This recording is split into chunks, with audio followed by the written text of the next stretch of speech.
안녕하십니까. 한국사 김성민입니다.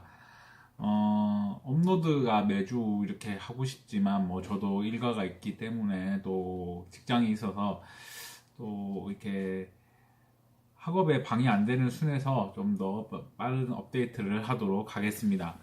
오늘 여러분과 같이 볼 내용은 한국사 능력검증시험에 대해서 한번 알아보고자 합니다. 한국사 능력검증시험은 2005년에 처음 만들어졌습니다.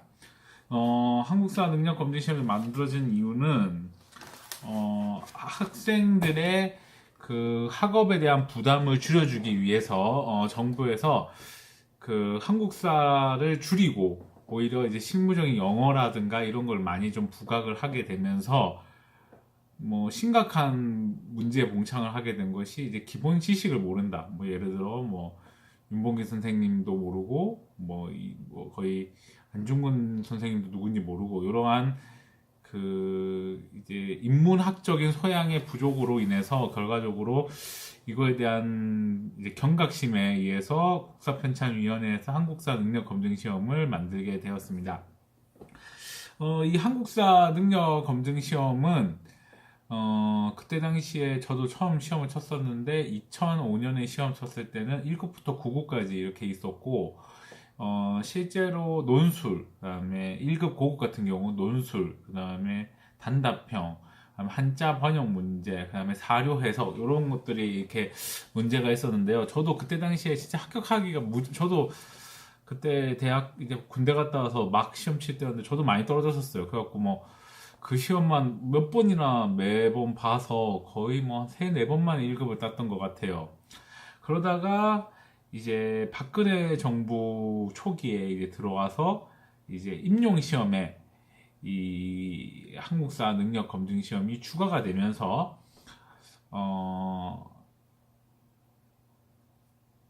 이 시험이 대중화가 되게 되죠. 그러면서 그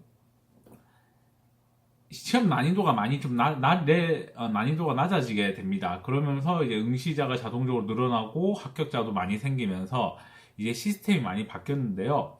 고급 같은 경우는 일단은 보라색 시험지로요. 그래서 보라색 시험지고 70점 따면 1급, 그다음에 60점 따면 2급 이렇게 되고요. 초록색 시험지는 중급으로서 그거 역시도 70, 60 이렇게 나눠서 3, 4급으로 구별하고 있습니다.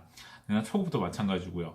그래서 저도 이제 고급, 중급, 초급을 다 쳐봤는데 가장 기억에 남았던 것이 이제 초급이었어요. 그래서 초급을 치러 갔는데 그때 당시가 29, 30 이렇게 갔는데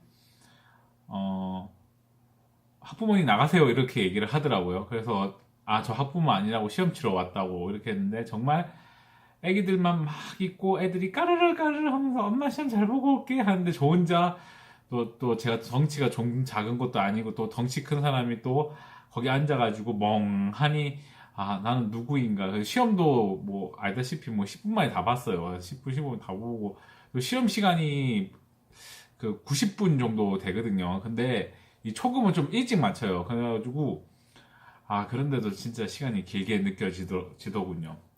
하여튼 이렇게 시험이 돼 있고 활용 특전은 이제 활용을 어떻게 하냐에 따라 다른데 일단은 임용고시 치는 학생들은 무조건 3급 이상의 자격증이 반드시 필요하고요. 저는 해보지 않았지만 임용 준비하는 학생들한테 물어보면 임용 시험 응시할 때 한국사 능력검증 시험 합격 번호를 입력하라고 합니다. 그래서 그 번호 입력하는 것이 있기 때문에 반드시 상급을 따셔야 되고 이제 은행 들어가려는 학생들, 그래서 최근에 롯데 이런 기업에서도 한국사 능력 검증 시험을 보고 있고요. 그리고 해군, 그다음에 공군, 군 부사관 시험을 준비하는 학생들은 한국사 능력 검증 시험이 이제 고급을 딸 경우 아예 패스가 되게 됩니다. 그리고 공무원 진급 시험이라든가 기타 이런 것들이 많이 활용이 되고 있고요. 그래서 한국사 능력 검증 시험은 굳이 필요 근데 저는 좀 이렇게 생각을 해요. 자격증이 지금 당장 나한테 필요 없을지 모르겠지만 나중에 뒤에 가서도 또 필요할 경우가 생기거든요. 그래서 이 자격증 같은 경우는 본인이 쉽게 딸 수 있으면 바로바로 따는 것이 좋다. 라고 생각을 합니다. 그러면 한국사 능력 검증 시험은 얼마 만에 딸 수 있을까요? 라고 물어보는 학생들이 상당히 많은데 개인적으로 보았을 때는 그 언어도 감이 있다고 하잖아요. 그래서 그 언어 감이 있는 학생들 뭐 영어 잘하고 뭐 이런 거 잘하는 것처럼 한국사도 전 감이 있어야 된다고 생각을 해요. 그래서 이 무작정 외우는 것만이 능사는 아니에요. 그래서 뭐 어떤 단어라도 그 단어를 이해하는 것이 중요하다. 그래서 문화재 같은 거도 금동, 미륵, 보살, 방가, 사유상 이렇게 외우는 것보다 금동 이 재료죠. 그래서 방가 다리를 반쯤 꼬고 있는 미륵, 보살, 부처님이 사유 생각을 하고 있다는 뜻이죠. 그래서 이렇게 저는 외우는 게 좋다고 생각을 해요. 그래서 역사를 공부할 때는 저는 크게 세 부류라고 생각을 하는데요. 첫 번째가 뭐 그냥 외우는 거가 있죠. 그래서 어떻게 외우느냐면은 뭐 1592년에 임진왜란이 일어났다. 이거는 그냥 외우는 수밖에 없는 거예요. 이거는 그러면 뭐 저기 뭐 북간도라 저기 북간도에 북로군정서가 있다. 뭐 이런 것은 그냥 외워야 되는 거고. 그 다음에 스토리로 이해하는 게 있어요. 그래서 스토리로 이해하는 부분은 이제 예를 들어 선조가 붕당 정치를 이제 시작이 되는데 이 붕당 정치하는 과정에서 동인이 왜 북인과 남인으로 나누어졌을까? 이거는 스토리로 이해하는 게 참 필요하고요. 그리고 아까 얘기했듯이 단어를 이해하고 외우는 방법, 이렇게 좀 한국사는 세 가지 방향으로 공부를 하셔야 된다고 저는 생각을 합니다. 한국사 능력 검증 시험의 시험 범위는 구석기부터 노무현 정권까지가 시험 범위이기 때문에 시험 범위가 상당히 많습니다. 그래서 이제 한국사 능력 검증 시험을 공부하는 학생들이 가장 큰 착오는 몇몇 인터넷 강사들이 뭐 한 달 뭐 벼락치기 뭐 이런 그 수업을 개강을 해서 막 학생들이 거기 가서 한 달 동안 하면은 마치 다 딸 것처럼 이렇게 예상을 하는데 실제로 의외로 많이 불합격자들이 나옵니다. 제가 만난 학생 중에는 그런 학생이 있었어요. 중급을 4번 떨어졌는데 임용을 한 번만에 붙더라고요. 그러니까 참 이게 자기 전공 분야의 감인데 어찌됐든 결코 만만한 시험이 아니다라고 여러분이 좀 생각을 해주셨으면 좋겠습니다. 그리고 이 한국사 능력 검증 시험 같은 경우 이제 몇몇 블로그를 보면은 한 달 만에 자기는 쉬웠어요 이렇게 얘기하는데 그것도 실제로는 맞지 않다고 생각을 하고요. 저는 한국사 능력 검증 시험을 딸 때 학생들 보고 얘기를 합니다. 굳이 90점을 맞을 이유는 없다. 왜냐하면 자격증이고 점수 커트라인 자격증이기 때문에 71, 62 이렇게만 맞으면 된다.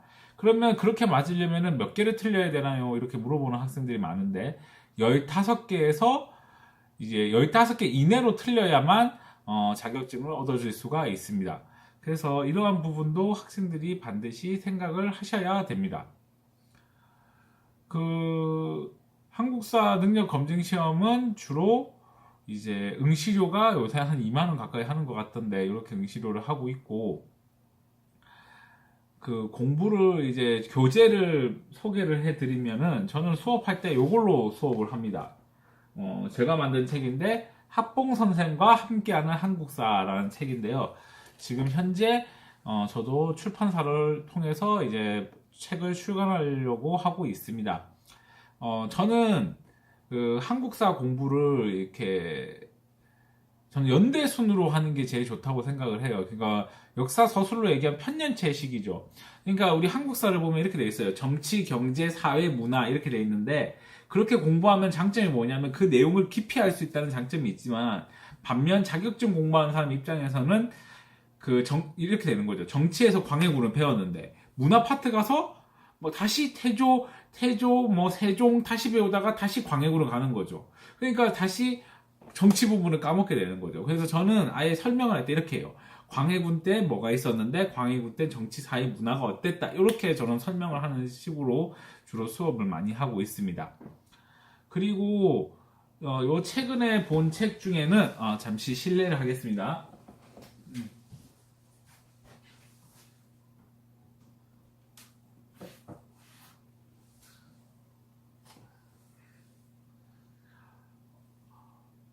죄송한데 지금 책이 어디 있는지를 모르겠네요.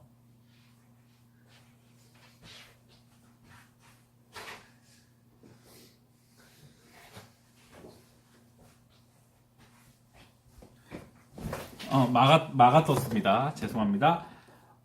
이 책도 좀 괜찮은 것 같아요. 한국사 이거 에듀윌에서 나온 한국사인데요.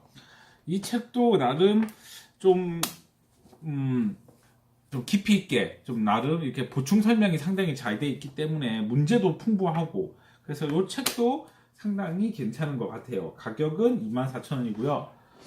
그리고 뭐 난 책값이 좀 부담스럽다. 그리고 나는 한국사를 좀 어느 정도 알고 있다. 이러면은 저는 개인적으로 이 책을 제일 많이 추천을 해요. 저도 이렇게 한국사 능력 검증 시험 강의를 가면은 보통 이렇게 두 권의 책을 제가 수업을 하는데 요거는 이론 책이고 요거는 문제집 책이에요. 그래서 이론도 좀 나와 있어요. 그래서 이제 이 과거에 나왔던 문제들 중에 뭐 예를 들어 이모굴란이면 이모굴란만 짝짝짝짝 나와 있어서 이렇게 정리가 되는데 가격도 싸요. 12,000원. 그래서 뭐 요 책을 두 권을 제가 이렇게 수업을 하고 있습니다. 그래서 이제 한국사 능력 검증 시험 공부하는 학생들 같은 경우도 저는 이제 얘기하는 게 뭐 이제 강의를 보면은 하루 종일 필기만 하고 있어갖고 막 필기만 하는 강의들도 있는데 이제 필기가 마치 공부를 한 것처럼 착각하는 학생들이 많아요. 근데 그런 거는 별 의미가 없다. 그래서 이제 한국사 능력 검증 시험 공부하는 학생들이 이제 인강을 들을 때 중요해야 될 점은 반드시 무슨 강의든 복습이 필요하다. 그래서 이런 것들을 잘 기억하시면 되고요. 가장 좋은 방법은 학봉 선생님한테 듣는 게 제일 좋아요. 그러니까 여러분이 뭐 강의를 듣고 싶은 학생들은 저한테 이런 쪽지를 보내셔서 같이 강의를 할 수 있는 기회를 마련하도록 하겠습니다. 한국사 능력 검증 시험 대충 이 정도 설명을 했고요. 이제 본강에서 이제 선사시대부터 제가 조금씩 설명이 나가도록 하겠습니다. 잠깐 쉬었다가 우리가 다시 그 강을 보도록 하죠. 잠시 쉬었다 가도록 하겠습니다.